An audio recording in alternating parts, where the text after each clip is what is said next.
Hi everyone, my name is Dee and this is my first YouTube video, so bear with me if I'm a little not quite perfect at this.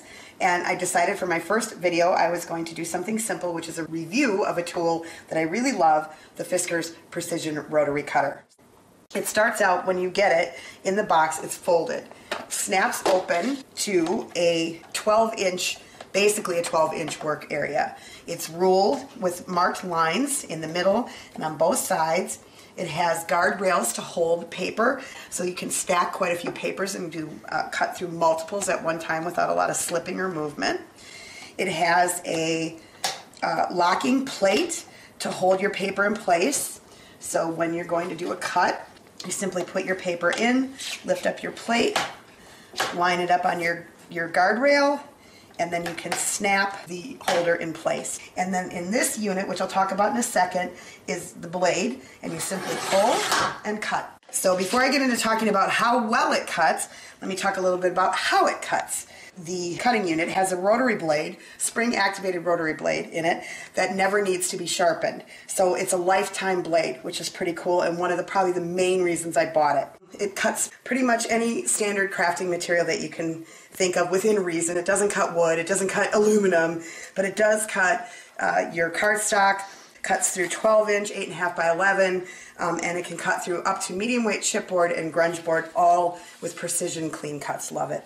It has an option, as I showed you when I opened it, to fold up, and when you fold it, it snaps into place and it's locking, so it doesn't slip or open up. I love that about it.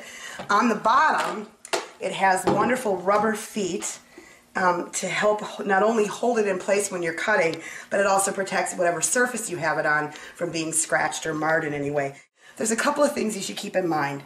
One, the price point on this machine, this cutter, is quite high. It's averages about $120 retail, and I'm sure you're going, oh my gosh, because most cutters are, portable cutters are $15, $20, $25. But because it's self-sharpening, you never have to replace the blade. I've already paid for it about 6 times over with what I would have spent buying blades or new cutters as they wore out. So totally worth it in my mind, but something to keep in mind. Another thing is it's quite heavy. I have never put it on a scale to actually weigh it, but I wouldn't want to stand anywhere very long holding it in my arm because it would probably start to hurt. I would guess it probably weighs from 4 to 5 pounds roughly. So it's quite big. Not real convenient to stuff because of its size. Even when it's folded, you can tuck it away, but you can't get it in a purse or a pocket of a crop bag very easily, so you might want to think of this as the stay-home cutter and not necessarily the one you take with you when you go. And finally, and it's not really a con, it's just something I like is even though it has a very lovely and large ruled work area, one of the things that was missing for me is the extender bars that you usually see on other cutters that would give me another, say, 8 to 12 inches of cutting rule or guardrail. It doesn't have that. Maybe they'll add it. Not really a critical thing, not even a con, just a personal preference. So all in all, Fiskars Rotary Cutter gets a huge thumbs up from me. Can't say enough about it. Had it for over a year, so I'm speaking from experience. The thing cuts like a dream, and I wouldn't want to be a crafter without one anymore. Thanks for watching my video. See you on the next one. Hopefully I'll get a little better with these as we go. Talk to you later, guys. Bye.